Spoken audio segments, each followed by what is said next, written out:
boy, yeah. Now God he give for me. This boy, yeah. Now God he give for me. You see this boy, yeah. Now God he give to me. This boy, yeah. Now God he give to me. You see this boy, yeah. Now God he give to me. This boy, yeah. Now God he give to me. You see this boy, yeah. Now God he give to me. This boy, yeah. Now God he give to me. You see those boy, yeah. Now God he give to me. Bonjour, bonjour, j'espère que vous allez bien. Je suis très heureuse ce matin. J'ai une joie, mais je ne pouvais pas garder cette joie pour moi. Je veux tellement, Jordan Donald, bonjour. Je veux tellement partager cette joie avec vous parce que je sais que ça va permettre à une maman qui croit qu'elle est au bout de ses forces de continuer à se battre. Vous savez, moi j'ai connu les moments où j'étais c'est-à-dire que j'étais en pleine chute. Je me suis souvent posé la question, est-ce que je vais arriver? Contrairement à la femme que vous voyez aujourd'hui, qui est devenue une femme forte, qui est devenue une femme courageuse, j'ai souvent eu des moments, parce que beaucoup d'entre vous, quand elles m'appellent, elles me disent, mais maman, toi, je voudrais être comme toi. Skyler, les bonjour ma soeur, je voudrais être comme toi, je voudrais être dure. Mais mes soeurs, laissez-moi vous dire, je n'ai pas toujours été comme ça. J'ai connu des moments où j'étais à bout de mes forces. Lou Wolfie, bonjour. J'étais à bout de mes forces. Je me posais des questions, à savoir, est-ce que je vais tenir? Des moments où j'ai douté de moi-même. J'ai douté de mes capacités de mère. J'ai douté d'être à la hauteur.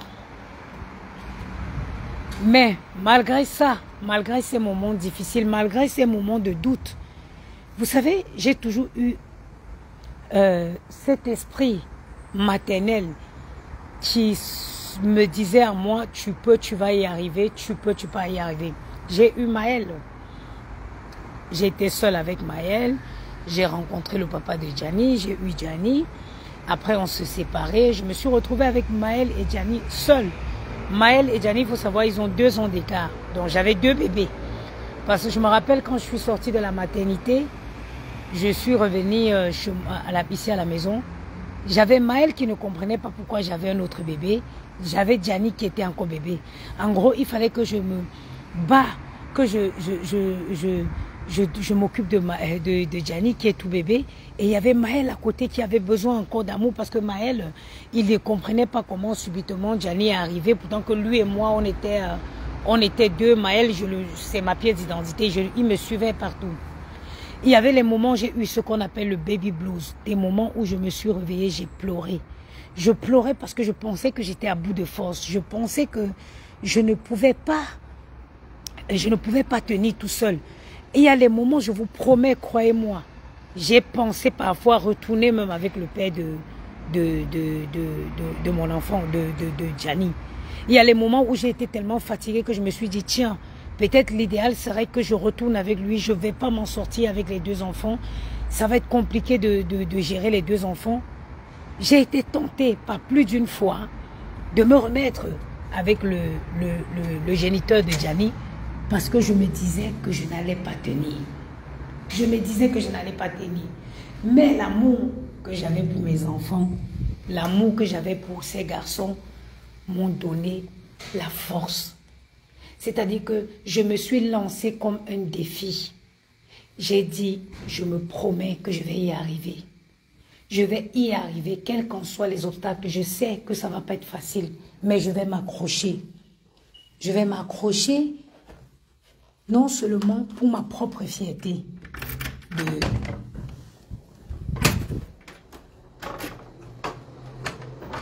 je vais aller dans la cuisine parce qu'il me semble qu'il y a Yamou dehors.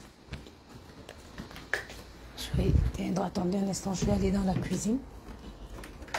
Voilà. Donc, j'avais parfois les moments où je me disais, c'est sûr que je ne vais pas y arriver. Mais l'amour que j'avais pour mes enfants, je me suis lancée comme un défi. Parce que ce que vous ne connaissez pas, c'est que moi, quand j'étais enceinte de Gianni, quand j'étais enceinte de Gianni, il y a une des sœurs du géniteur de Gianni, quand j'étais en pleine séparation avec son frère, qui a appelé mon oncle et qui a dit à mon oncle que si je veux que j'aille me faire avorter. Donc je suis restée comme ça, j'ai dit, mon Dieu, je suis obligée de tenir. Contrairement à moi, c'est des filles qui ne peuvent pas, qui n'ont pas pu, qui ne sont pas capables de se battre au quotidien comme moi pour élever leurs enfants.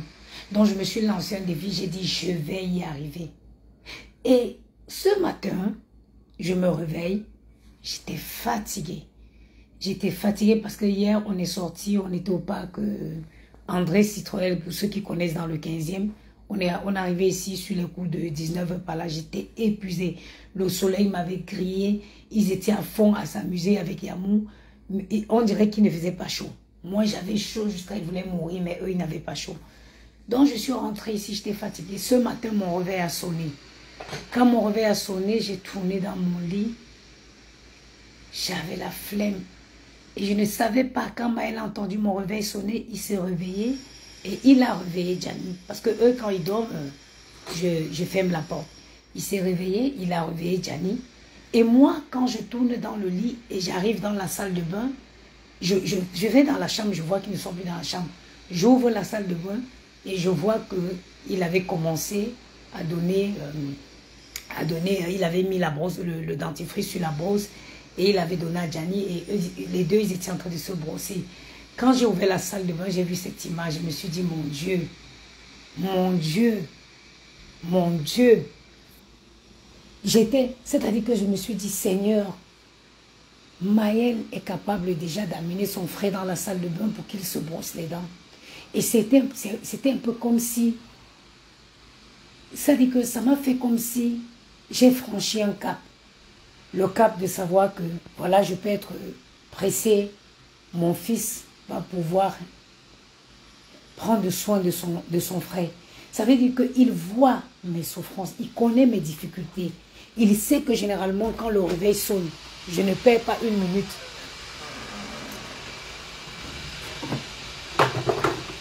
Et il sait que comme le réveil a sonné, si je ne me lève pas immédiatement, on va avoir du retard. On va avoir du retard. Et ça m'a fait chaud au cœur. Je me suis dit, petit à petit, je vois le bout du tunnel. Ça dit petit à petit, je vois le bout du tunnel. Et c'est pour ça que je fais ce live, ma soeur, pour te dire que toi, je ne sais pas dans quoi est-ce que tu es. Je ne sais pas ce qui te tracasse. Je ne sais pas où on t'a abandonné avec 2, où on t'a abandonné avec 5. Oh, ma soeur, just do your work. Comme disent les anglophones, fais seulement ton travail. Puise seulement ta force dans l'amour que tu as pour ces enfants. Ma chérie, ils te le rendront. Ces enfants, ils sont conscients, ils sont témoins. Je vous jure que si je fais un semblant de mine, à la seconde, Maël, il va s'approcher. Maman, il y a quoi? Maman, t'es sûre que tout va bien? Ça, mes soeurs, ça n'a pas de prix. Je dis, ne négligez pas vos enfants pour aucune raison. Pour aucune raison. Même si vous êtes dans une relation, mes soeurs, choisissez parfois même vos enfants. Si la relation devient du genre où elle devient toxique pour les enfants, mes soeurs, prenez le choix. Vous n'avez rien à perdre en choisissant vos enfants. Vous n'avez rien à perdre en choisissant vos enfants. J'ai été fragilisée dans cette vie. À un moment, je vous dis que j'ai même pensé retourner avec le géniteur de mon deuxième enfant. Je ne croyais pas que je pouvais tenir. J'étais tellement fragilisée que je me disais, vous savez ce que c'est, hein? Que vous vivez avec quelqu'un, vous n'avez aucun problème, absolument aucun problème. Vous tombez enceinte, on dirait que c'est devenu, que la grossesse là est partie, je ne sais pas quoi. Ça devient une guerre, jusqu'à les sœurs se mêlent. Jusqu'à les sœurs se mêlent. La sœur qui prend le téléphone, qui appelle un de mes oncles pour dire que dites-lui d'aller ça. Mais vous avez l'impression que c'est la terre qui vous tombe dessus. Si vous n'avez pas vraiment le cœur, moi je vous promets, la grossesse de Gianni, j'ai passé une semaine. Je passais une semaine à la maison, une semaine à l'hôpital. J'ai eu les diabète gestationnel, j'ai eu toutes les mauvaises maladies de la grossesse. J'ai eu avec Gianni. Pourtant que la grossesse de Maël, j'ai eu une grossesse paisible, quand bien même j'étais seule. Quand bien même j'étais seule avec la grossesse de Maël. Maël, c'est un enfant que j'ai tellement désiré, juste au point où, quand j'ai même eu les problèmes avec son père, j'ai dit que... Je ne sentais rien. J'ai endossé la grossesse là comme une blanche, jusqu'à ce que je m'avais accouché. Aucun mot de grossesse. Mais la grossesse de Gianni, elle est bas diabète gestationnel, elle est bas tension, elle est bas quoi. À cause de... Ça dit que les séparations, c'est normal. Hein? Honnêtement, mes soeurs, moi je vous dis, la séparation, c'est normal. Tu peux être avec quelqu'un aujourd'hui, demain, vous ne vous entendez pas, vous vous séparez. Il n'y a rien de grave.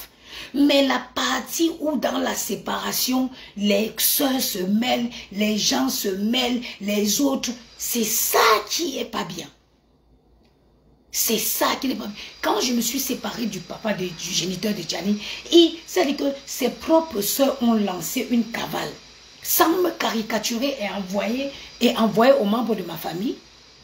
Pourtant que j'étais enceinte jusqu'aux dents. Mais c'est où mon oncle a pété les plombs.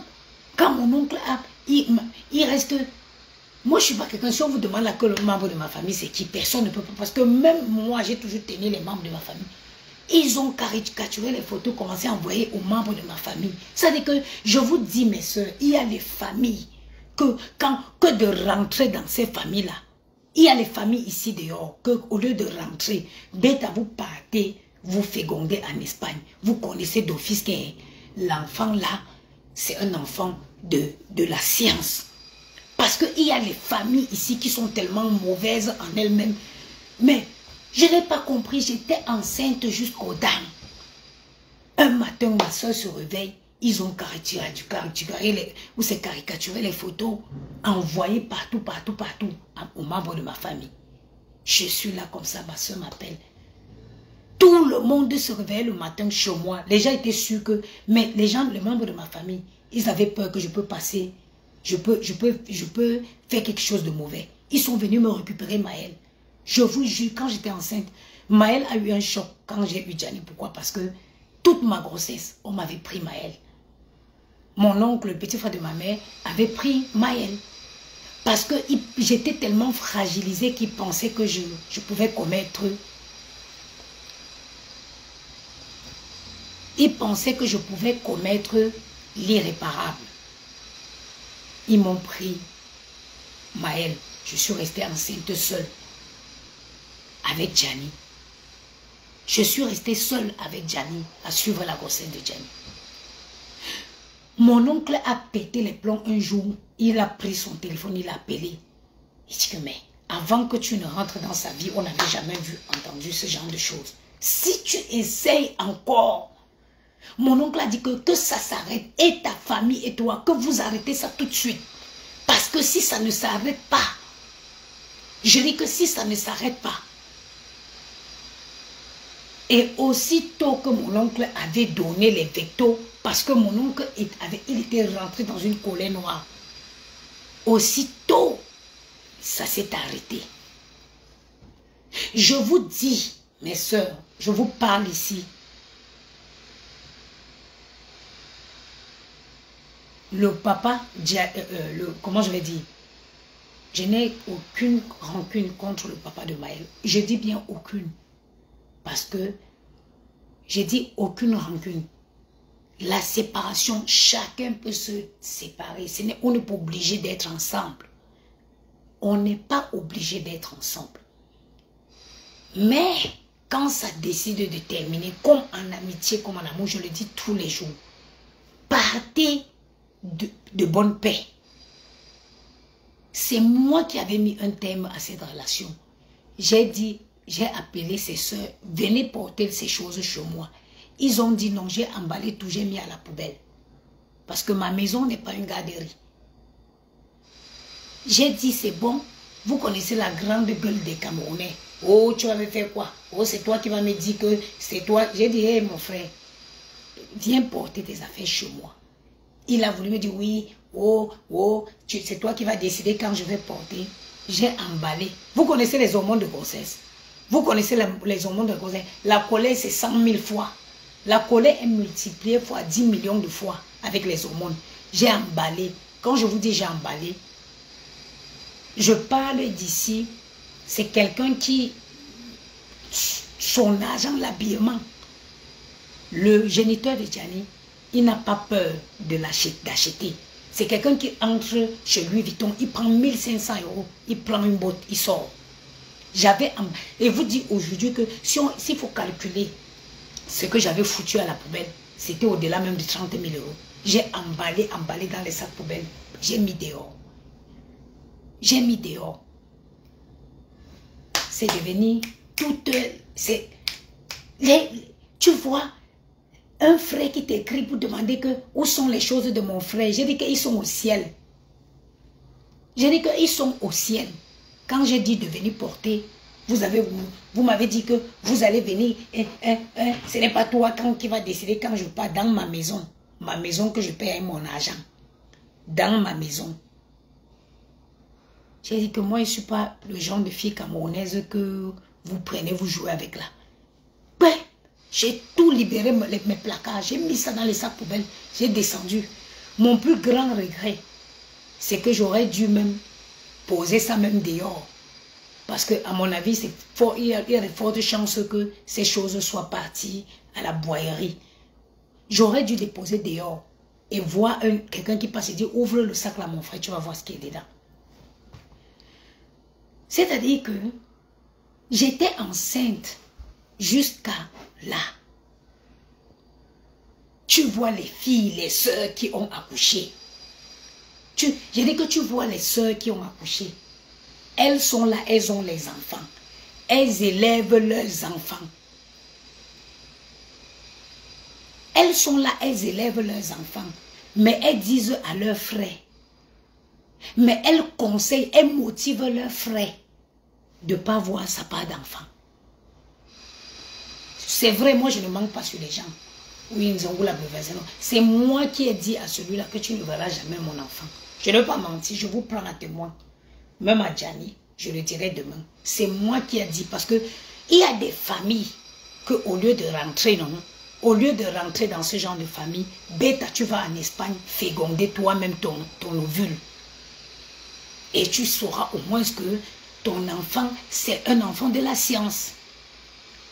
Parce qu'il y a des comportements que quand toi tu vois en tant qu'être humain, tu te dis non, je ne veux pas que mon enfant hérite de ces...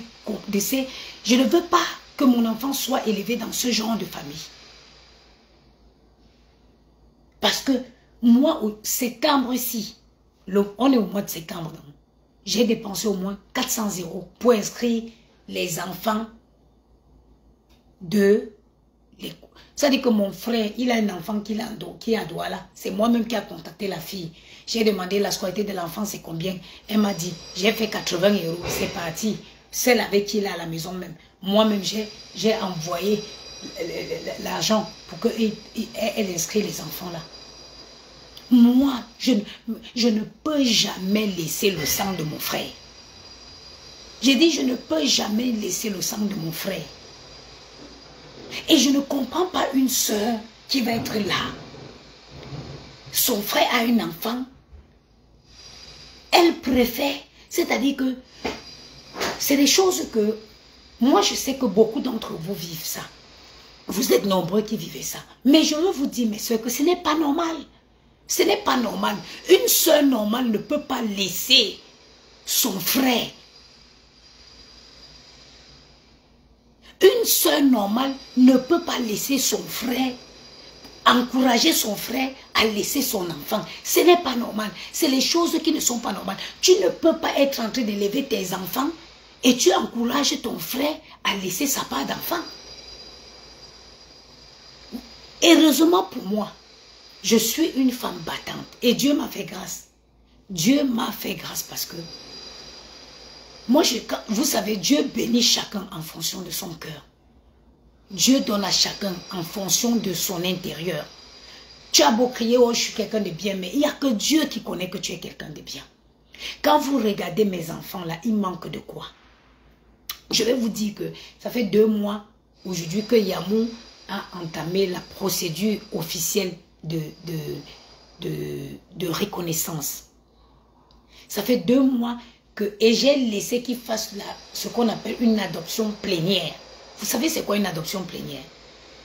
Quand il y a une adoption normale et l'adoption plénière.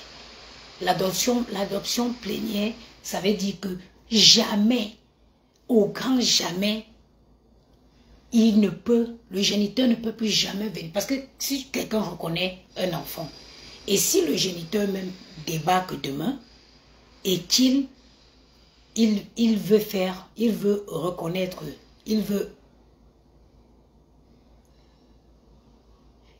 reconnaître son enfant, la loi, après des tests ADN, la loi l'autorise. Mais quand tu fais une adoption plénière, ça veut dire que tant que Yamou ne sera pas mort demain, personne ne pourra plus réclamer la paternité de cet enfant.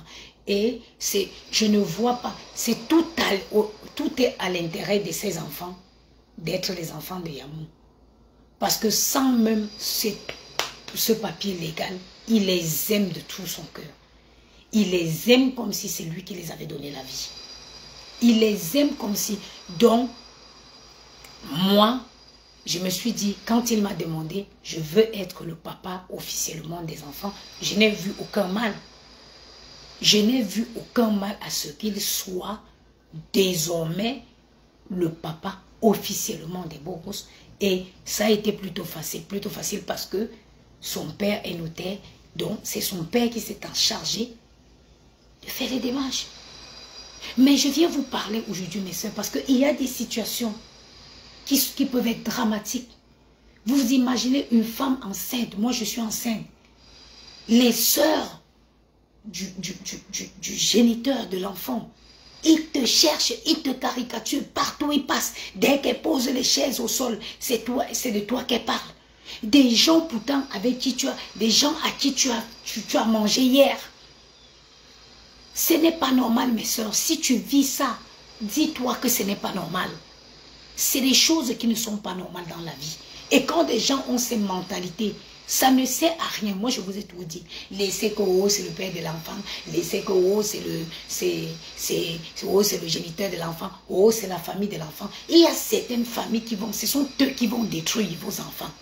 C'est certaines familles qui vont vous détruire vos enfants. Un enfant a besoin de grandir dans un endroit où il y a de l'amour. Un enfant a besoin de se savoir aimer. Un enfant a besoin de grandir dans un cadre où il ressent de l'amour sincère.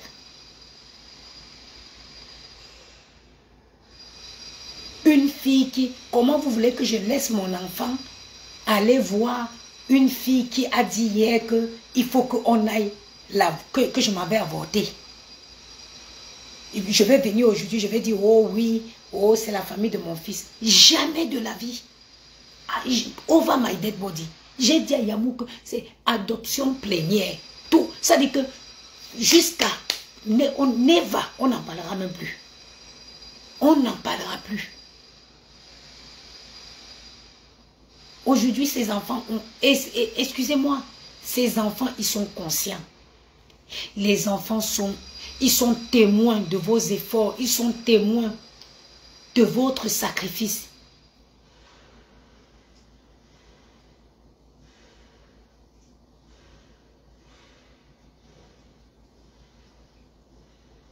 Lydie Kwankam, qui dit il peut aimer les enfants sans être dans les papiers. Qu'est-ce qui empêche qu'il soit dans les papiers? Qu'est-ce qui l'empêche qu'il soit? C'est moi-même qui ai dit que je te donne, prends. Parce qu'il a fait ses preuves. Oui, oui, oui, oui, oui. Parce qu'il a fait ses preuves. Parce qu'il a fait ses preuves. Ça empêche quoi? Qu'est-ce qui m'empêche de le mettre dans les papiers? Qu'est-ce qui m'empêche?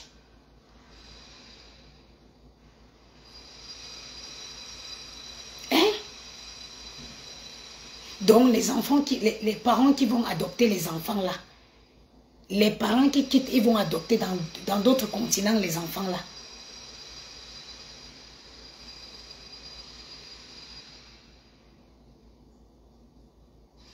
Il y a les choses que vous vivez, tellement on le vit au quotidien qu'on se dit que c'est normal. Oui, non, c'est normal. Rien n'est normal. Ce n'est pas normal. Une fille ne peut pas être là, elle élève ses enfants, mais elle empêche son frère ou elle encourage son frère de ne pas voir sa part d'enfant. Et vous normalisez. Non, ce n'est pas normal.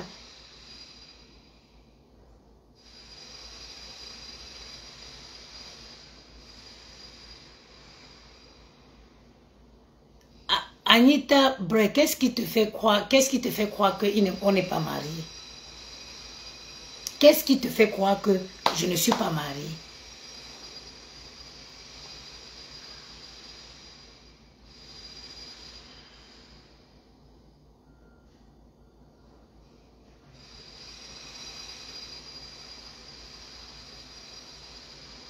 Qu'est-ce qui te fait croire que je ne suis pas mariée?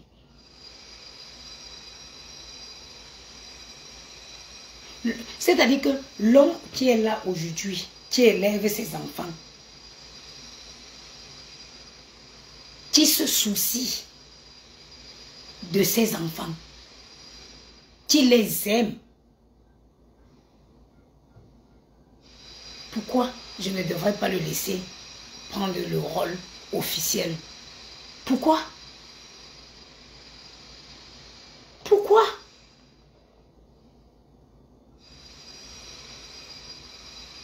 Ce n'est pas tous les enfants qui cherchent leur père. Je suis désolée. Arrêtez avec le discours.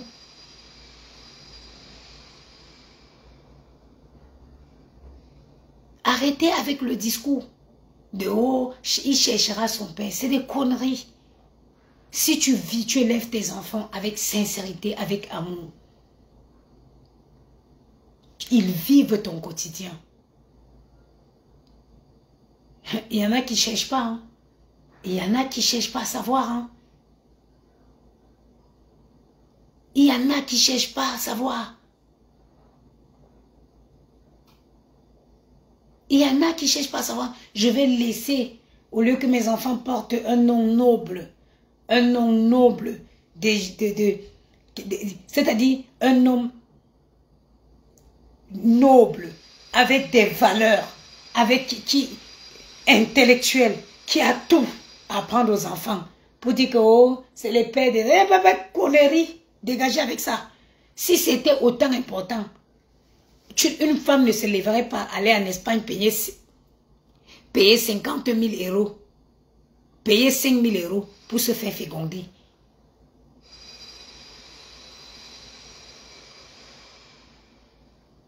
Un père, ce n'est pas celui qui donne la vie, c'est celui qui donne l'amour. Retenez ça aujourd'hui. Un père, c'est celui qui donne la vie. Ce n'est pas celui qui donne la vie, c'est celui qui donne l'amour. Parce que les donneurs, les donneurs des spermes là, c'est ça qu'il y a ici à Paris. Il n'y a pas de père, il n'y a pas de papa à Paris. Il y a très peu de papas, il y a plein de donneurs de sperme. Tu vas les trouver partout dans le 17e. Ils en ont 2 ici, 1 ici, 3 là-bas, 1 là-bas, 1 là-bas. C'est pas ça des papas. C'est des donneurs de sperme.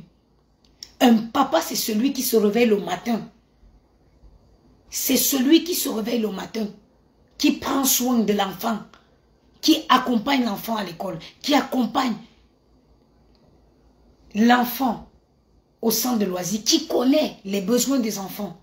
Hier, moi, j'étais pas avec eux. Ils sont partis au parc Citroën. C'est bien après que je suis allé leur rejoindre. Hein. Ils ont fait leur programme de journée, ils sont partis. C'est bien après que je suis allé leur rejoindre là-bas.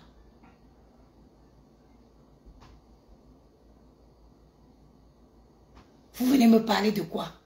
C'est vous qui vous renfermez dans ces choses. Oh, le père de l'enfant, ma chérie. Le père de l'enfant, c'est celui qui prend soin de l'enfant. Si les gars là se couchent, ils dorment 1 an, 2 ans, 3 ans, 4 ans, 5 ans, 6 ans. Ma chérie, c'est parce qu'il n'en a rien à faire de l'enfant, de cet enfant. Et cet enfant, remets-le à quelqu'un qui l'aime. Un homme qui fait 1, 2, 3, 4, 5, 6 ans, il se couche, il dort, il ne calcule pas. Il ne se soucie pas de d'un enfant. Mais, si en 6 ans, il s'est couché, il a dormi, il peut dormir le restant de sa vie. Il peut dormir le restant de sa vie. Maintenant, tu vas trouver quelqu'un qui aime ses enfants, qui assume le rôle, mais laisse ses enfants l'appeler papa. Laisse-les l'appeler papa. Un moins que rien. Vous savez c'est quoi? Je vais vous raconter une histoire. Yamou que je vous dis là. Mon homme, il a été abandonné par son père. Je vais vous raconter l'histoire de pourquoi il était important pour lui d'adopter ses enfants. Il a été lui-même abandonné à sa mère. Il voit son père pour la première fois à l'âge de 14 ans. Il voit son père pour la première fois à l'âge de 14 ans. Et à l'âge de 14 ans, il a été adopté par le mari de sa mère. À l'âge de 14 ans, quand son père entre dans sa vie, le père de Yamou, c'est un grand notaire. C'est un grand notaire. Il entre dans sa vie. Il sait déjà lui faire sa personnalité. Il sait déjà, il y a les premières années d'un enfant. Il y a les premiers, ça dit que les premiers, un jeune garçon, il a besoin d'avoir une image, une figure paternelle qui va suivre, qui va reproduire. Remarquez quelque chose.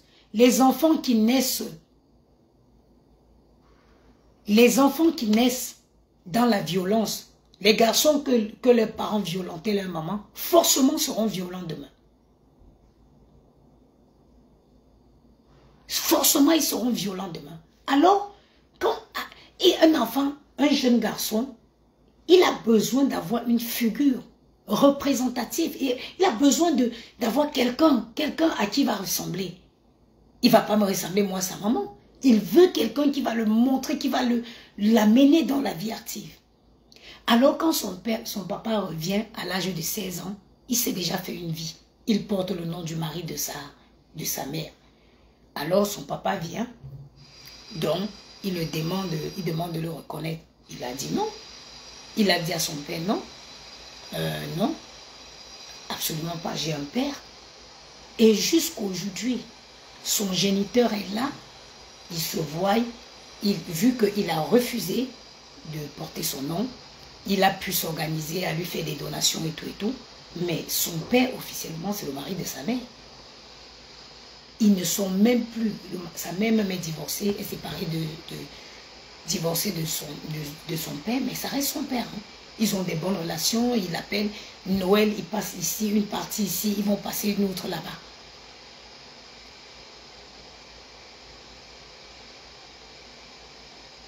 J'ai dit,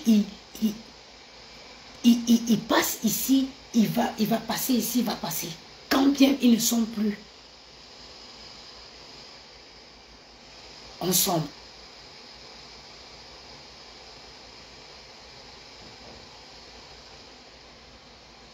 Vous pensez qu'un homme normal, tu abandonnes ton enfant. Et aujourd'hui, hein, son père a beau le faire, a beau tout faire n'importe quoi. Ils sont toujours en... ça tire toujours, ça tiraille toujours. Il a beau faire des trucs, il a beau faire des donations, il a beau faire des trucs. Et vous savez quoi? Le seul garçon maintenant que le monsieur là est allé accoucher maintenant dans son foyer est un peu toc-toc. Ça dit que le seul enfant, lui, qui a été élevé par sa mère, il est avocat, il est un bac plus 7. Il est avocat fiscaliste. Maintenant, l'enfant, donc, le père a accouché maintenant dans le foyer. Qu'il était là, un grand hôtel comme lui, il a assuré l'éducation. L'enfant maintenant est toc-toc. Vous voyez les choses de la vie? Vous voyez les choses de la vie? Et comme vous le voyez, la même caractère que son père. Entre eux, c'est toujours les tiraillements. Parce qu'il ne peut pas se positionner. Il n'y a pas il appelle son père par son prénom. Il appelle son père par son prénom. Il ne s'est pas dit papa. Quand moi je veux le taquiner, je lui dis ton papounet. Il me dit c'est jamais mon papounet.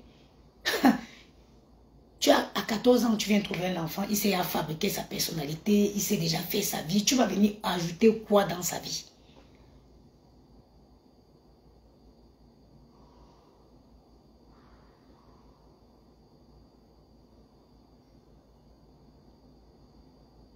Il n'y a pas. Regarde Gianni. Gianni, quand je suis avec lui, quand je suis avec Gianni dans la maison, il tourne, il cherche. À un moment, il a besoin, c'est-à-dire d'un câlin, Il y a Lydie qui dit que pour rien au monde, je ne donnerai le nom de quelqu'un à mon fils que son vrai père. Maman chérie, ça c'est ton choix. Ça c'est ton choix avec vos raisonnements, je ne sais pas comment je vais appeler ça, c'est ton choix. Moi, je n'ai aucun, absolument, franchement, ça dépend des personnes. Quand je vois quelqu'un qui a des valeurs, quelqu'un qui est intellectuel, quelqu'un qui est respectueux, quelqu'un qui a... Mais c'est une joie que mes enfants portent le nom de Yamou. Mais c'est une joie. Mais c'est une joie. C'est la rentrée scolaire. Yamou a payé le club de foot 800 € par fois 2. Le géniteur est où? Oui. Yamou a payé le club de foot 800 € par personne. Le géniteur est où? Le géniteur est où? Il manquait ce qu'il peut faire avec son argent. Il manque quoi faire avec son argent. Il a payé les cours de natation. Le géniteur est où? Vous pensez qu'il ne sait pas comment il peut gaspiller son argent? Bel homme de son état, tout. Mais tout de suite, il va tomber. Mais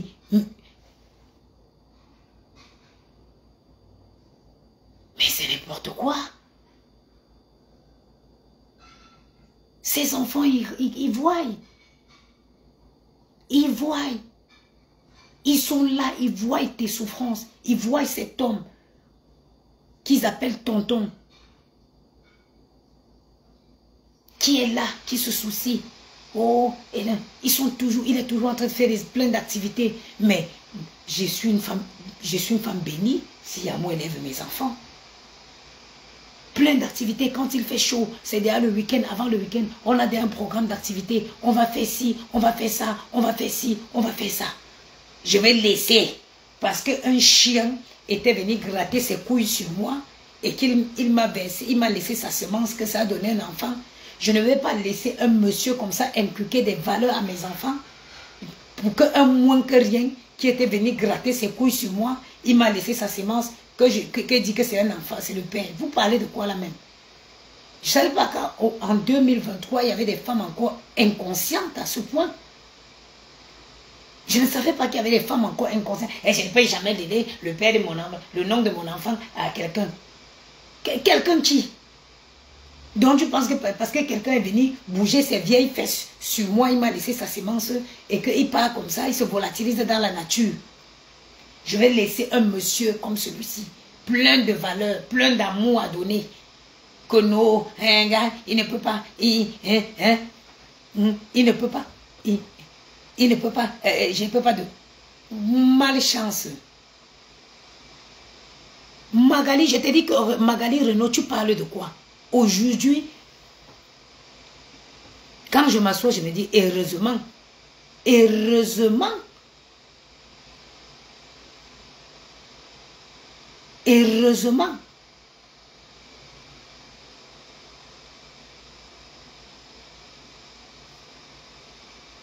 heureusement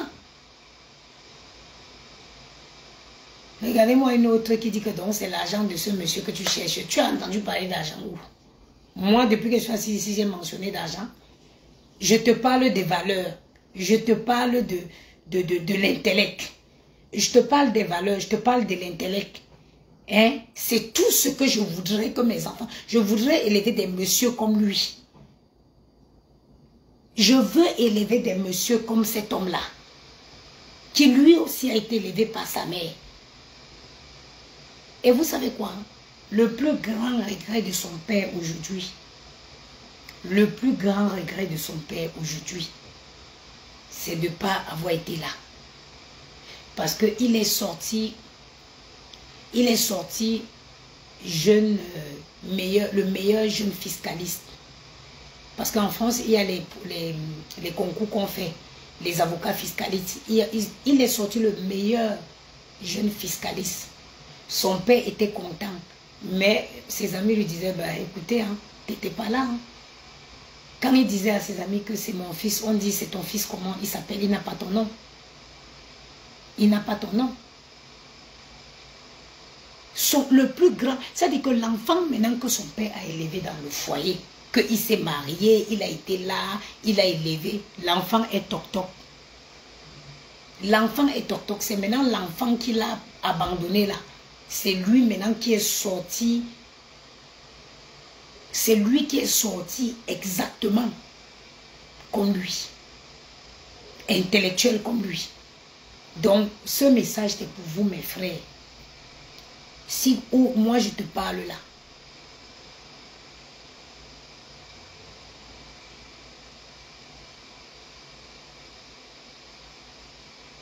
Esther Bibiane Ngono Ebongwe. Ma chérie, ça fait presque 2 ans que je connais la personne. Ça fait presque 2 ans que je vis avec la personne. Donc, je sais de quoi. Si j'ai pris cette décision, c'est parce que j'ai eu le temps de connaître la personne. Ce direct, je vais m'adresser à toi, mon frère. Toi, pour X raisons que tu as laissé ton enfant quelque part. Écoute ce direct. Lève-toi. Lève-toi. Va. Rentre en contact avec ton enfant. Je te dis, quelle qu'en soit la raison pour laquelle un enfant qui est de toi est quelque part avec sa mère. Lève-toi, mon frère. Tu risques, tu as encore le temps, tu peux encore aller te racheter. Moi, je te parle, c'est le conseil que je donne ici. C'est le même conseil que je donne à mon frère.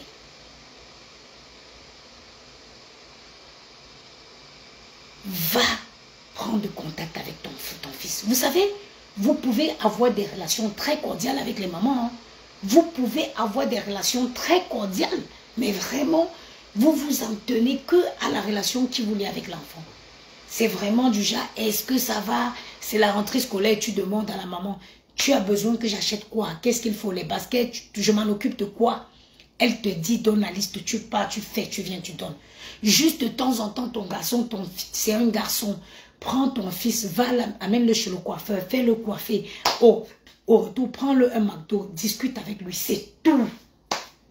C'est tout, mon frère. C'est tout ce qu'un enfant a besoin.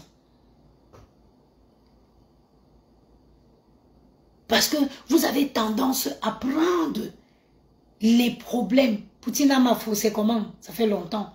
À prendre les problèmes que vous avez eus avec la maman pour venir injecter ça sur les enfants.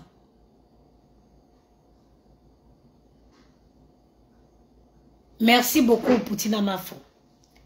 J'ai dit, vous avez tendance à prendre les problèmes que vous avez eus avec les mamans pour faire payer aux enfants. Mes frères, je donne un conseil à quelqu'un aujourd'hui.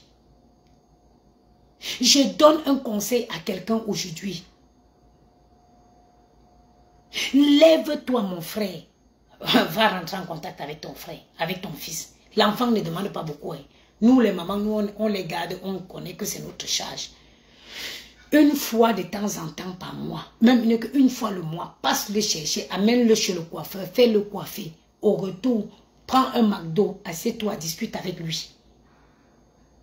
Au moins une fois, en un mois, appelle la maman, tu dis c'est toi qui l'amènes à son activité extrascolaire. Tu appelles la maman, tu dis qu'aujourd'hui ne te dérange pas. Va à ton travail, je vais le récupérer à l'école. C'est moi qui l'amène à son activité extrascolaire. Mon frère, à la rentrée scolaire, 3 baskets Nike, ça n'atteint pas 300 €. 3 baskets Nike ne vont pas changer, ça ne va pas changer ta vie. À la rentrée scolaire, prends 3 baskets Nike, prends une douzaine de caleçons, prends une douzaine de bodys, mets dans le sac, sonne en bas, arrive en bas de la maison, envoie le message à la maman que je suis en bas. Elle vient, tu donnes le sac. Eh mon frère, l'enfant qui vit ça là, il n'y a rien qu'on puisse lui dire demain. Et je vais passer aussi le message aux mamans. Ma soeur, toi qui as un enfant, et dont le père effectue une démarche, la démarche pour voir son enfant. Ma soeur, je te conseille de le laisser. Laisse-le voir son enfant. Parce que si tu prives cet enfant de voir son père, pourtant que son père a eu la volonté de le voir, pourtant que son père a effectué les démarches de le voir, sache une chose, cet enfant se retournerait contre toi. Cet enfant se retournera contre toi. S'il a effectué, je dis bien, si l'homme, le monsieur effectue la démarche, entreprend une démarche pour voir son enfant, ma soeur, je te donne un conseil, laisse l'enfant là voir son père. L'enfant là n'est aucunement coupable de tes souffrances avec cet homme. Tu n'avais qu'à bien choisir, tu n'avais qu'à bien regarder avant de faire ton choix d'homme. Ces enfants ne sont pour rien. Ces enfants ne sont pour rien. Ils n'ont pas le droit d'être au centre de nos querelles.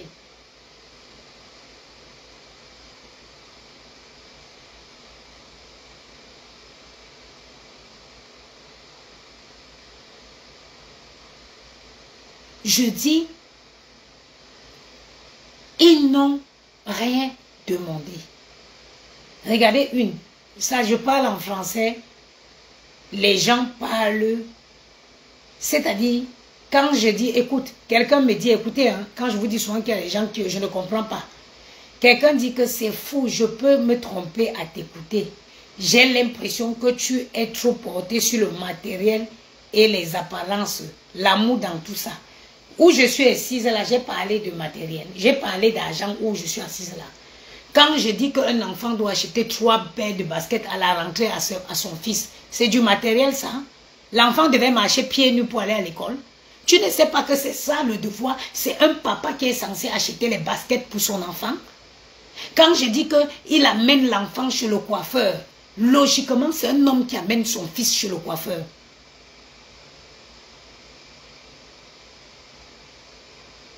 Où est le matériel dans ça? Où est l'argent dans ce que je suis en train de dire? Quand je dis que tu prends ton fils, tu vas le coiffer, tu prends un McDo, tu t'assois, tu discutes avec lui là. Le McDo coûte combien? Tu penses que c'est parce que la maman ne peut pas payer le McDo? Donc tu penses que la maman, quand elle laisse que l'enfant va au McDo avec son père, c'est parce que c'est un McDo qui la dépasse de payer?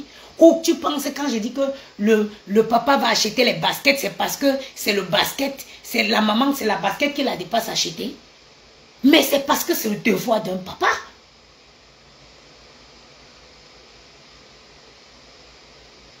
Parce que c'est le devoir d'un papa de le faire.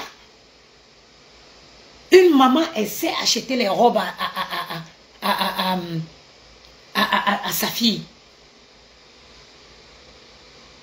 Une maman, elle sait aller coiffer sa fille ou elle sait elle-même s'asseoir et coiffer sa fille.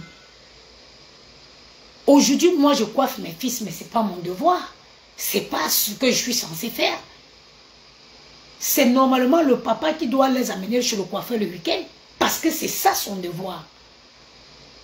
Mon fils joue le foot. C'est moi qui les amène au centre au foot ou parfois il y a moi. C'est pas moi de le faire. C'est le papa qui amène son fils jouer le foot parce qu'il peut bien l'aider. Parce que c'est son... Moi, je vais faire de la cuisine avec ma fille. Je vais faire des ateliers de gâteaux, des ateliers cuisine. Je ne ferai pas le foot avec mon fils parce que je ne m'y connais pas. Il faut parler en quelle langue? En quelle langue je devais parler pour me faire comprendre? Que les gens parlent du matériel. Tu crois que je suis une fille paresseuse? Le matériel, tu connais les enfants que j'élève. Tu connais comment moi j'élève mes enfants? Tu connais comment moi j'élève mes enfants, moi? Seul comme je suis là. Tu connais comment j'élève mes enfants? Même les enfants qui ont les papas n'atteignent pas mes enfants. Je ne rigole pas avec mes enfants, moi. Je ne rigole pas avec mes enfants. Tu crois que j'attends qu'un homme viendra faire porter quoi à mes enfants que moi-même je ne les fais pas porter? Je te parle de logique. Je te parle des devoirs d'un papa. C'est quoi l'obligation? Les devoirs obligatoires d'un père. Si tu ne veux pas, je vais te le dire. C'est de... Tu es obligé de nourrir ton enfant. Tu es obligé, tu as l'obligation de prendre soin de lui. C'est-à-dire de te rassurer qu'il y ait des vêtements propres. Toujours des vêtements propres. C'est une obligation, c'est un devoir. Alors si vous avez des pères et que moi je dois vous rappeler leur devoir, ne vous inquiétez pas, je le ferai. C'est une obligation. La loi en France oblige même. C'est pourquoi certains enfants sont enlevés parce que l'État estime qu'ils ne sont pas traités justement, qui ne sont pas bien entretenus. Et l'État les enlève pour une seule raison, que les enfants sont mal entretenus. Parce que c'est une obligation, c'est un devoir. Mes soeurs, je vais vous dire, on ne se contente pas de dire que le père de l'enfant, oh le père de l'enfant, parce que quelqu'un a bougé les fesses sur toi, il t'a laissé la sémence, sa sémence, et qu'il est venu à la mairie,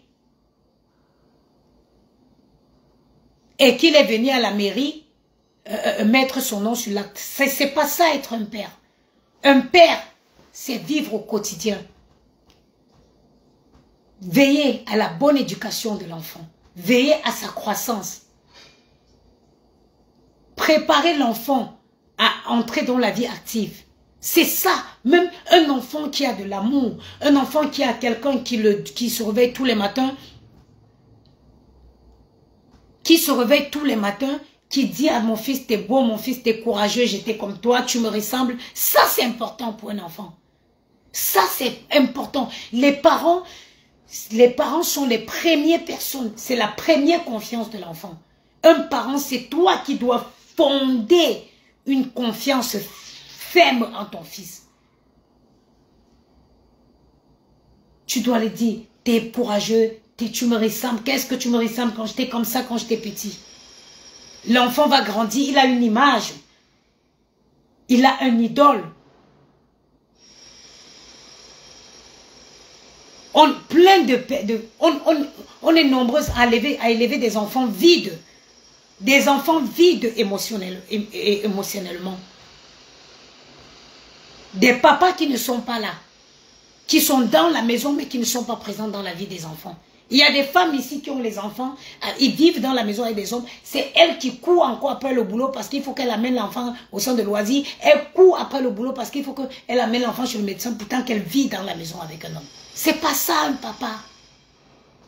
Il est peut-être allé à la mairie mettre son nom dans l'acte de l'enfant, mais c'est pas ça le rôle d'un père. Un homme, un papa, il contribue à la vie des enfants au quotidien. Il rentre le soir, il lit avec les enfants, il fait les devoirs avec les enfants. C'est ça un papa. Et c'est ça ce genre de papa que toute femme devrait rêver pour ses enfants. C'est ça le papa que toute femme devrait rêver pour ses enfants. Dans la vie, les hommes, ils peuvent ne pas être des bons maris. Je l'ai toujours dit.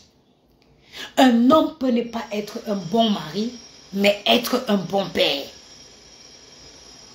Il peut ne pas être un bon mari, infidèle, mais quand il s'agit de sa paternité, il assure avec bravoure. Et ces hommes, je les félicite. Direction assistée, bonjour. Un homme peut ne pas être un bon mari. Vraiment, sur le plan marital, ouf, tu peux te coucher, tu dors. Il est là, il est infidèle. Mais même quand, ça dit que même quand, ça dit que quand minuit le trouve quelque part, il dit que je rentre. Mes enfants doivent se réveiller. Je dois voir mes enfants demain matin avant qu'ils n'aillent à l'école.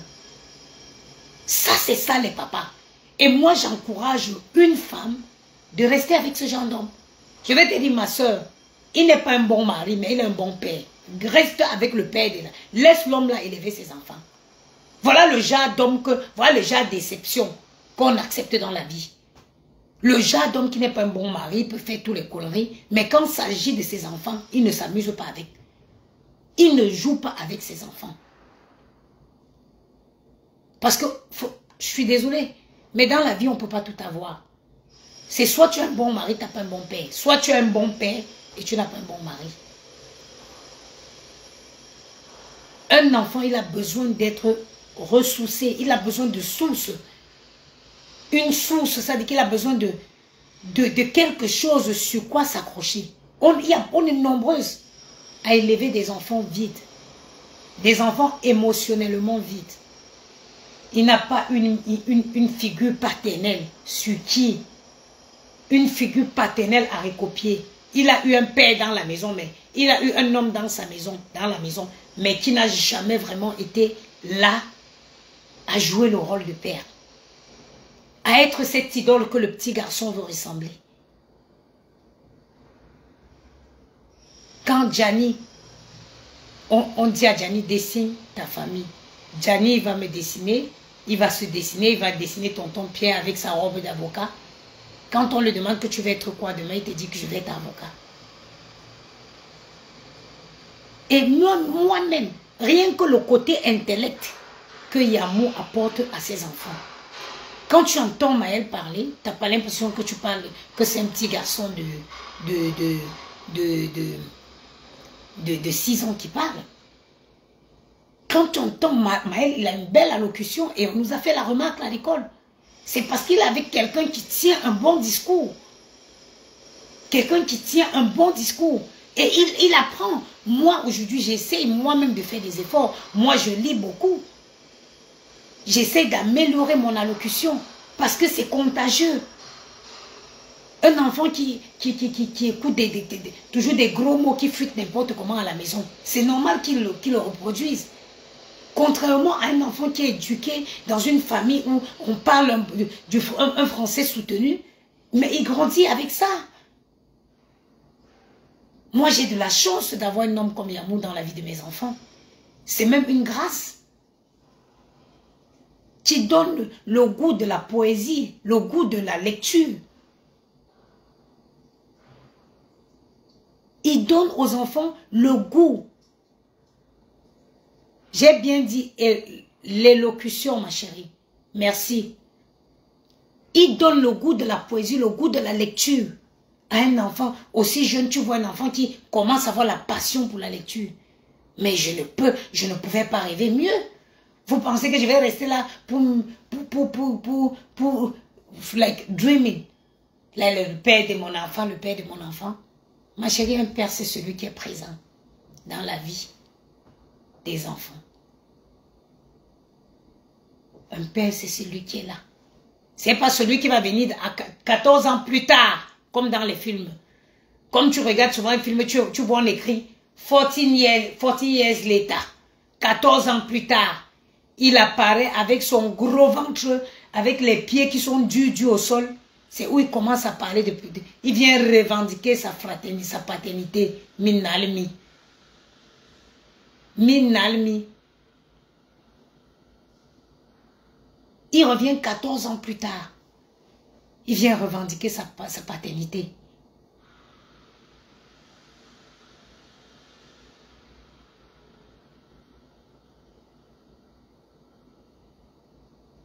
Et vous lui dites, oui, hein, je ne peux pas laisser le nom de mon enfant à quelqu'un. Oh, le nom. Le nom, c'est quoi? What is name? Le nom, c'est quoi? C'est rien. C'est rien.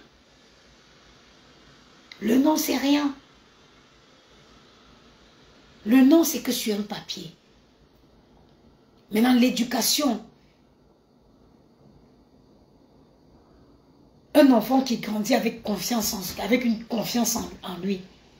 Parce que ses parents l'ont, parce qu'il a été bien entouré, il a eu des gens qui l'ont donné, qui l'ont donné de l'amour et il grandit avec cette confiance en lui.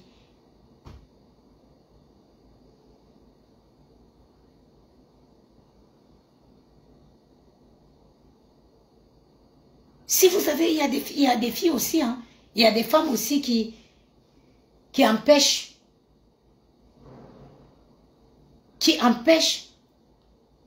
les enfants de voir leur père, pourtant que leur père, ils essayent de jouer leur rôle de père. Je suis désolée, je n'encourage pas ce genre de choses. Parfois, on reste sur la colère, on reste sur la colère, oh il m'avait fait, ma chérie, il l'avait fait à toi, il n'avait pas fait à l'enfant. Il l'avait fait à toi, il n'avait pas fait à l'enfant. Quelqu'un qui entreprend les démarches pour appliquer son rôle, pour jouer son rôle de père, laissez-le jouer son rôle de père.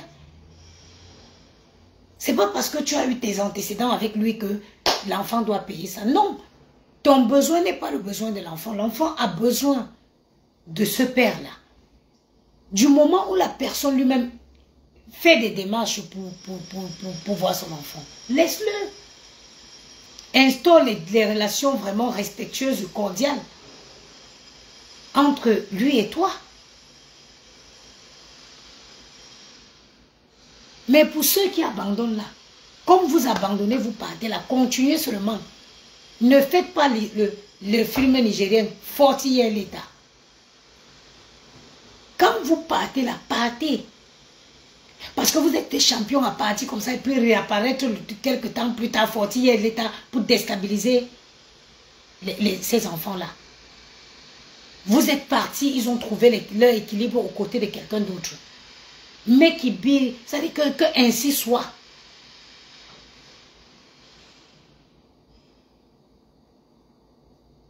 Surtout les enfants ici. Discutez avec vos enfants, parlez avec vos enfants. Je ne vous ai pas dit un truc que Maël est allé à l'école.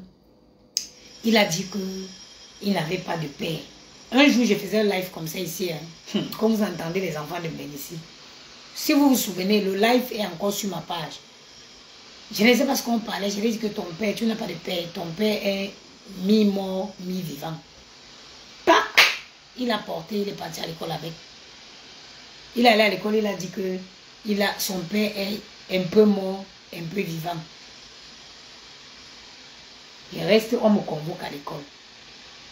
On me demande, je dis, c'est un sujet, je l'ai dit, c'est un sujet. J'ai dit à l'école que c'est un sujet qui n'est pas tabou, mais on n'en parle pas. C'est pas un sujet tabou, c'est pas un sujet que j'ai peur d'aborder avec Maël. Mais néanmoins, on n'en parle pas parce que il ne m'a jamais montré le besoin. Je n'ai jamais ressenti, il m'a jamais fait voir le besoin, qu'il avait un besoin particulier, voilà, à ce qu'on parle. Sinon, c'est pas tabou, c'est vraiment pas un sujet tabou et tout. Après, ils m'ont commencé les trucs, hein, qu'il est psychologiquement fragile parce que il n'a pas de père.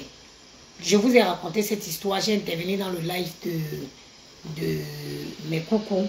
Et avec, quand j'aurai le temps, je ferai un live où je vais vous expliquer un peu comment, quand vous êtes femme seule, comment il faut faire pour protéger vos enfants des services sociaux. Parce qu'il faut savoir que rien que le fait d'être seul avec les enfants, vous êtes aussi exposé aux services sociaux. Aux services sociaux. Black Suisse, c'est des histoires, c'est des petits mots qu'on dit comme ça en rigolant. Donc, après, ça allait créer tout un tas de trucs. Mais ils ont vu que c'était n'importe quoi. Et donc, j'ai dit à Maël que j'ai parlé avec Maël. Je lui ai dit, écoute, tu as un père qui n'a pas voulu... tu as un papa qui, voilà, qui fait sa vie, à qui ça ne dérange pas, qui ne te voit pas. Voilà, j'ai expliqué. Vous savez, il faut dire des trucs clairement. La psychologue, moi j'ai dit à la psychologue que j'ai vue en ville, que Maëlle a vue en ville, que non, c'est un sujet que je n'ai pas abordé avec l'enfant parce que l'enfant ne m'a pas fait ressentir le besoin. Elle me dit non, absolument pas. Parlez-lui. Parlez avec lui. Épargnez l'enfant de certains détails, mais il faut le dire. Je lui ai dit, écoute, quand on est rentré, j'ai dit à Maëlle, écoute, t'as un père, il s'appelle comme ça, j'ai même cherché la photo, je l'ai montré. Je l'ai dit, sauf que il vit bien, il fait sa vie sans toi et ça ne le dérange pas. Et tu as à côté de ça, tu as maman qui t'aime fort, qui ne peut pas passer une journée sans te voir. Tu as tonton Pierre qui est là, avec qui tu fais plein de trucs. Et il a compris. Il me dit, bah, écoute maman, si tu ne veux pas me voir, ben, c'est pas grave. Hein. Et puis, on passe à autre chose. C'est pas un sujet tabou, c'est pas quelque chose qui est tellement... que j'ai dit que non, rien qu'à parler, ça me tombe. Non, non, non. Je l'ai montré son père, je l'ai montré son géniteur, pas un père, je dis géniteur. J'ai fouillé des photos, je l'ai montré le géniteur, je l'ai montré quand j'étais avec son géniteur, je l'ai montré plein de petits trucs pour qu'il voie, lui, qu'il a une existence. Mais sauf que je l'ai dit qu'il vit loin de lui et ça ne le dérange pas de pas voir son fils. Parce que si ça le dérangeait autant, il aurait fait le nécessaire pour le voir. C'est simple. Vous voyez que je vais réinventer les mots français. Il y a Black Suisse qui me dit comment tu sais que ça ne le dérange pas son père. Parce que jusqu'à preuve de contraire, il vit tranquillement comme ça. Maybe he's waiting, peut-être il attend 14 years later. Sauf que à côté de ça, moi je fais tout ce qui est bien pour mon fils. Je fais mes démarches.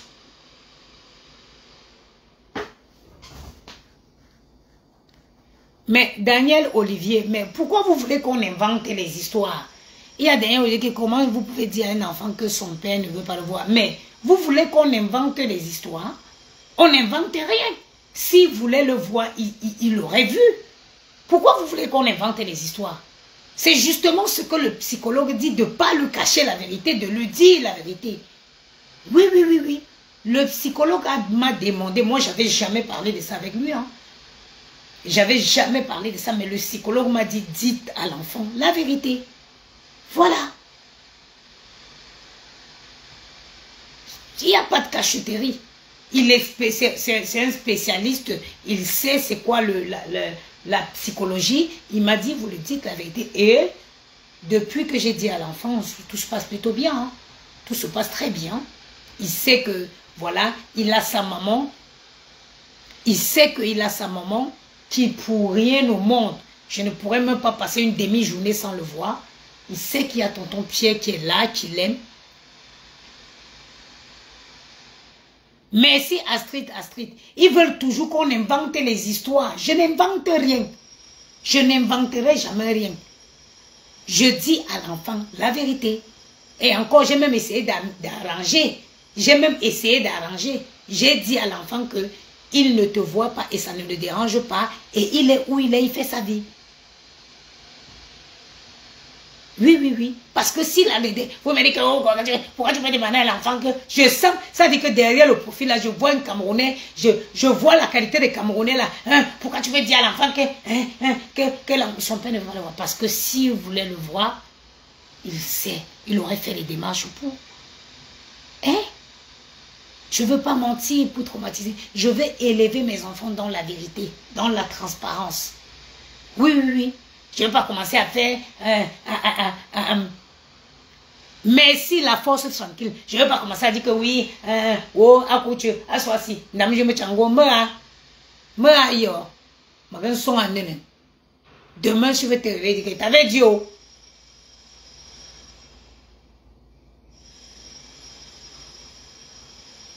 Je t'avais dit oh.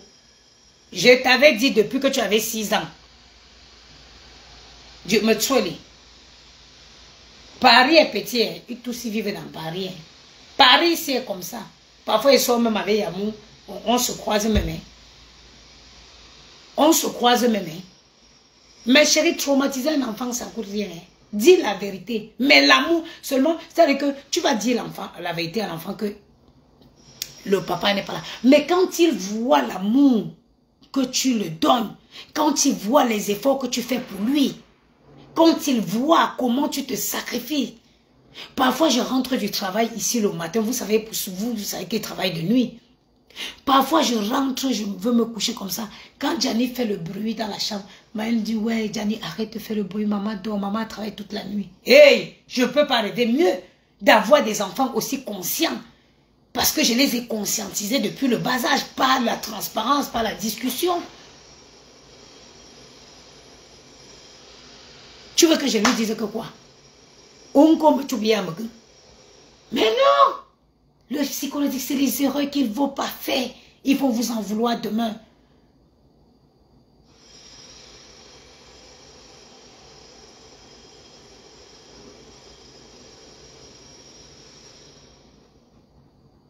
Black Suisse, ma part de responsabilité, c'est laquelle?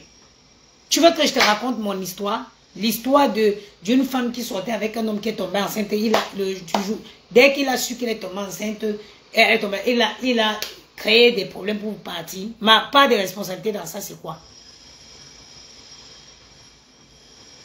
Ma part de responsabilité dedans là, c'est quoi?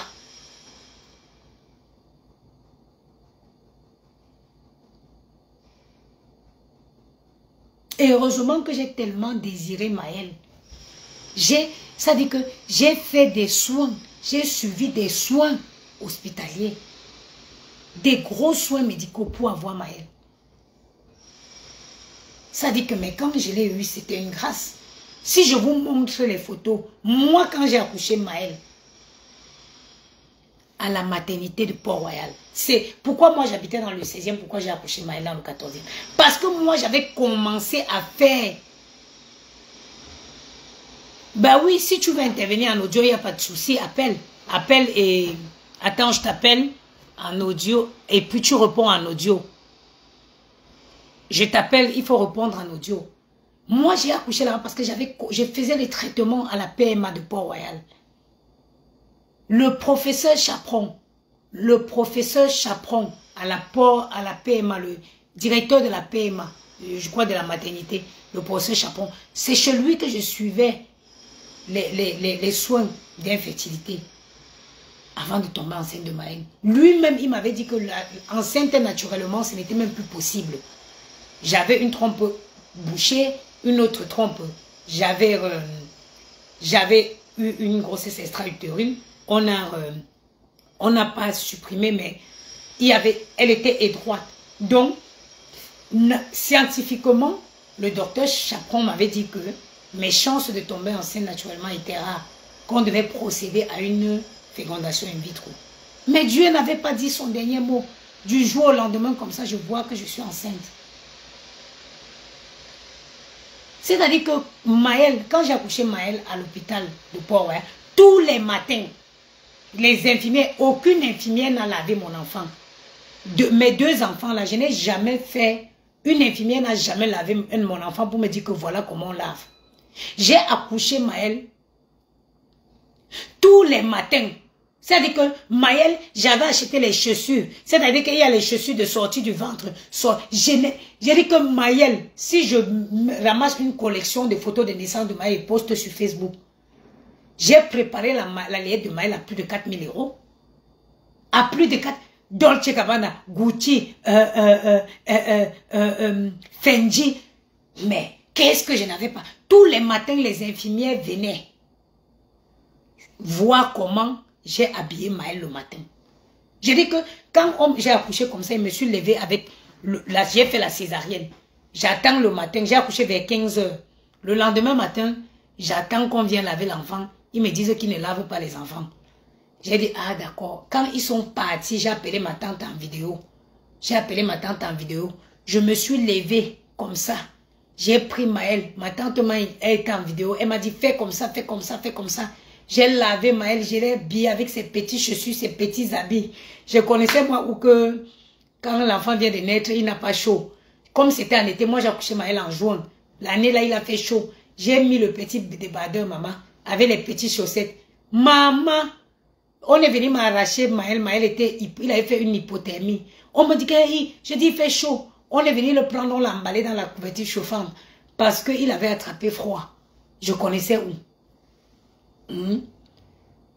Personne, aucune infirmière n'a dit. Moi, quand j'accouche mes enfants, le lendemain matin, je fais toujours les césariennes. Le lendemain matin, moi-même, je me lève, je lave. Avant de partir à la maternité, j'ai le truc ici, les plantes là, qu'on lave les bébés avec. Ma tante qui m'a donné ça. C'est bien au congélateur là. J'enlève ça, je fais des trucs, je pars avec. Je pars avec la bouloire, je boule bien. Moi-même, je frotte ça, je lave bien, je masse bien. C'est parce que j'avais désiré mon fils. Et c'est pour ça que cet homme, je ne l'en veux pas. Je ne l'en veux pas. Honnêtement, mon cœur est là. J'ai rien contre lui. Comme m'a dit ma grand-mère, pour tuer. Je n'ai rien contre lui parce que j'ai tellement désiré Maël. C'est pour ça que quand Maël, j'ai su que j'étais enceinte. Moi, à l'époque, je travaillais à l'aéroport. Et une nuit comme ça, perturbée avec les problèmes de relations et tout, une nuit, je me suis mise à saigner. J'ai appelé les pompiers, moi-même à l'hôpital. Le médecin m'a dit ceci. Le médecin qui m'a consulté m'a dit que, madame, c'est soit vous vous aménagez, vous gardez votre enfant, soit vous continuez à vous enfoncer en stress et vous le perdez. Je suis sortie de l'urgence là, je vais me rappeler à vie. C'était vers Kremlin Bicêtre. J'ai pris un bâton comme ça. Comme j'avais fait comme ça. Comme j'avais un derrière moi là.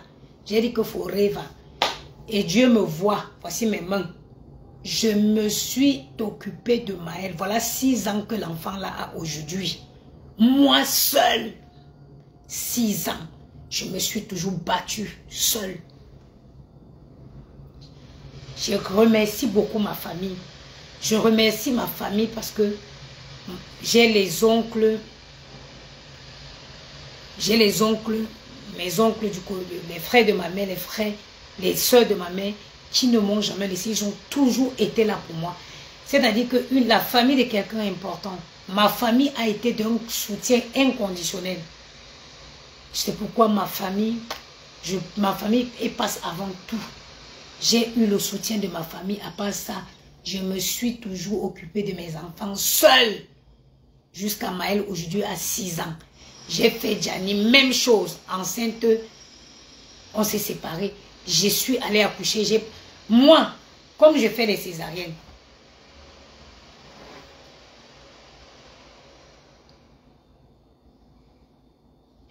j'ai fait la césarienne. Quand je suis partie à l'hôpital, à chaque fois, moi, quand on dit que 6 mois, ma valise est... Le jour, dès qu'il m'avait fait l'échographie, moi, il fait souvent même l'échographie 3D sur les champs à 3 mois. On te donne le sexe. Je commence à faire la sellette. À 6 mois, mes valises sont déjà bouclées. Et quand les contractions, là, quand j'arrive à l'hôpital, on me dit oui, parce que je couche que par césarienne, on te dit tu accouches à telle heure. Je prends mon taxi, je viens, ma maison nickel. Quand je suis à un certain niveau là, je commence à faire moi-même les nourritures, j'emballe, je mets au congèle, j'emballe. Mes bouillons là, moi-même, je fais mon bouillon avant d'aller accoucher. Moi-même, je fais mon bouillon paquet avant d'aller accoucher. Je mets au congèle. Quand on me dit que vous accouchez, madame, je viens, je porte ma valise, moi, le taxi. Je fais le taxi de l'hôpital, je viens, ça gare. Je monte et prends ma valise et descends et m'en vais, j'accouche. Quand j'ai accouché, Gianni, il y a sa grand-mère, une femme à qui aussi je dirais assez merci parce que malgré le travail de la France ici, tous les matins, madame Jomo Florence, elle préparait le bouillon, elle passait me déposer à l'hôpital avant de partir à son travail. Ça, franchement, c'est des choses que quand quelqu'un te fait ici en Europe, il faut reconnaître parce que le travail en baignait d'abord Dieu. Donc, faire à manger, aller contourner, d'abord déposer à l'hôpital, ça veut dire que ça fait que tu te lèves au moins 2 heures plus tôt. Mais sinon, j'ai toujours fait mes choses seule.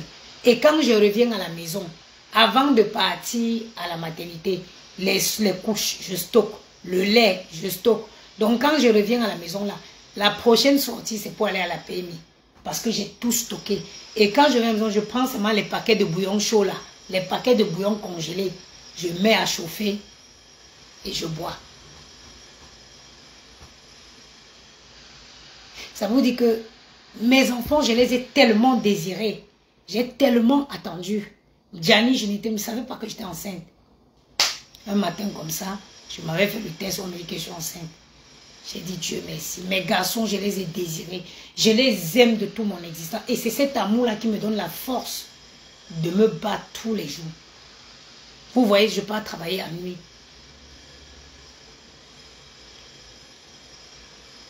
Vous pensez que je m'aille travailler la nuit, pourquoi? Parce que je voudrais avoir du temps pour profiter avec eux. Parce que vous savez, quand on travaille, quand vous faites du 8 heures là, tu te lèves le matin, tu pars avec eux. Et ils reviennent le soir, tu es fatigué. Vous ne profitez rien. Vous ne profitez pas. L'année passée, j'ai payé le club de foot gratuitement, presque pour rien. Parce que je peux compter les jours où il a été.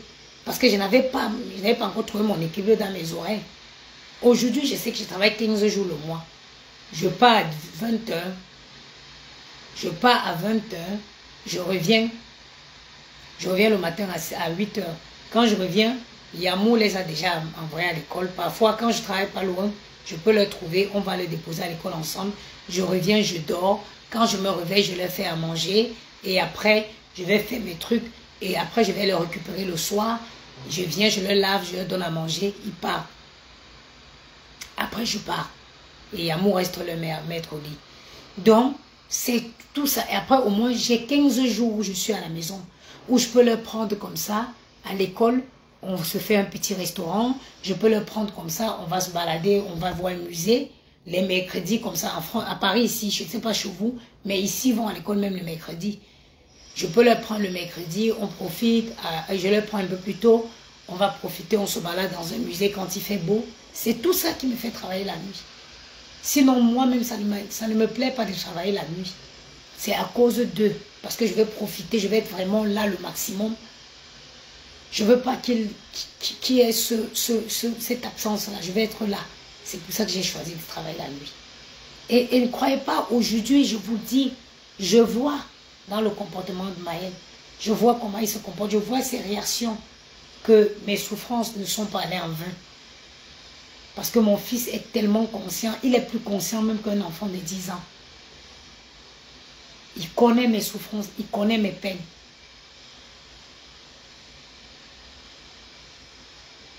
Mais si j'ai un conseil à donner à un frère, si tu as ton enfant quelque part,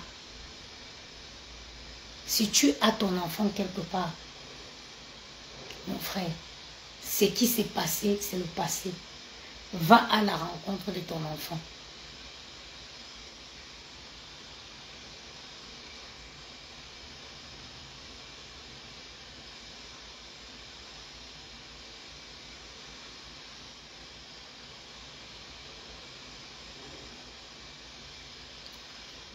Et Léo Winnie, merci beaucoup. Va à la rencontre de ton enfant.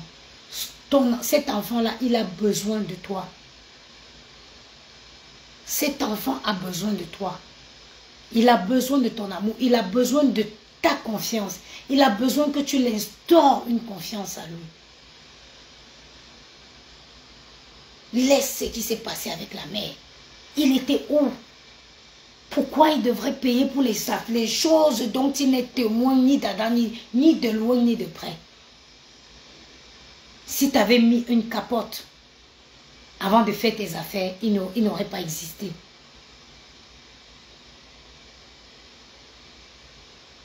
Va à l'encontre de ton fils ou de ta fille. La première personne qui doit dire à une fille que tu es belle, c'est son père. La première personne qui doit dire à une fille que tu es belle, c'est son père. Sinon, elle cherchera cette affection chez des hommes qui la feront souffrir. C'est un père qui doit dire à sa fille que ma fille, t'es belle, t'es magnifique. Si tu n'es pas là pour lui dire ça, elle cherchera son père dans les hommes qu'elle va rencontrer. Et ils la feront du mal. Pas plus tard qu'il y a quoi, il y a 2 jours, j'ai discuté avec mon père. J'étais un enfant têtu. Hein. J'étais tellement têtu. Et mon père m'a rappelé quelque chose. Il me rappelle que j'étais tellement têtu que le proviseur de mon lycée, il ne l'a pas convoqué mon père, lui, à l'école. Mais le proviseur du lycée s'est déplacé pour venir voir mon père à la maison pour dire qu'on va faire comment. Qu'on va faire comment.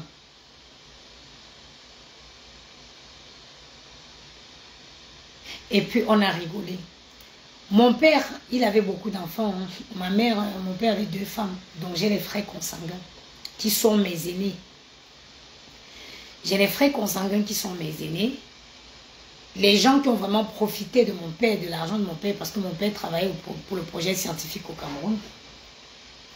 Mais figurez-vous qu'aujourd'hui, c'est nous, les plus jeunes,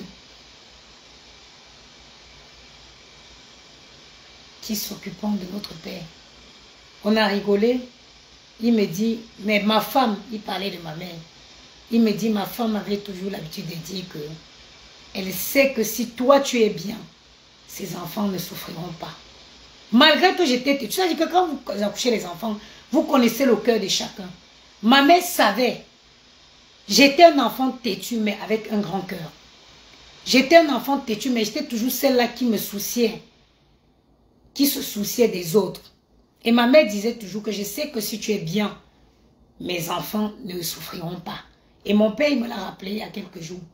Et moi, j'avais les goûts de luxe depuis longtemps. Ça veut dire que quand on était jeunes filles chez nous, là, le tour de chacun, on faisait les tours pour préparer. Quand c'est le tour de ma soeur, elle prépare avec ce qu'il y a. Elle ne demande pas, oh, je veux les condiments verts, oh, je veux le ail, oh, je veux le poisson. Mais quand c'était mon tour, il fallait qu'il y ait la viande, il fallait qu'il y ait le poisson. Ma mère me regarde souvent comme ça, elle dit que j'espère que tu vas aller à l'école ou alors tu vas épouser un homme qui a l'argent. Parce que si ce n'est pas ça, tu ne vas pas t'en sortir. Et moi, toute petite, je disais toujours à ma mère que je viendrais avec l'avion. Je viendrais avec l'avion pour garer devant chez nous. Pour la porter dans cet avion-là. C'est dommage parce que ma mère n'a pas pu voir la femme que je suis devenue. C'est ça qui est la vraie tristesse. C'est qu'elle est partie si tôt qu'elle n'a pas vu la femme responsable que je suis devenue. Personne, même chez moi, mais on ne savait pas que je pouvais accoucher jusqu'à me poser comme ça. J'ai eu du mal à me poser. Hein. Mais bon, j'espère quand même que de là où elle me voit et qu'elle est fière de moi.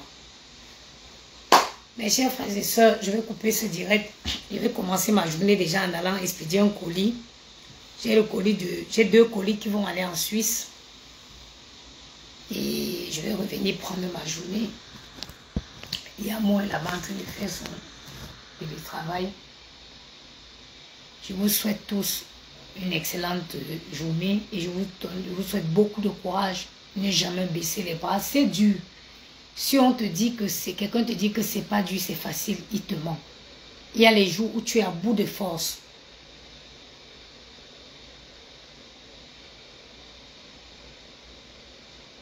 Leslie, beaucoup de courage à toi, ma soeur.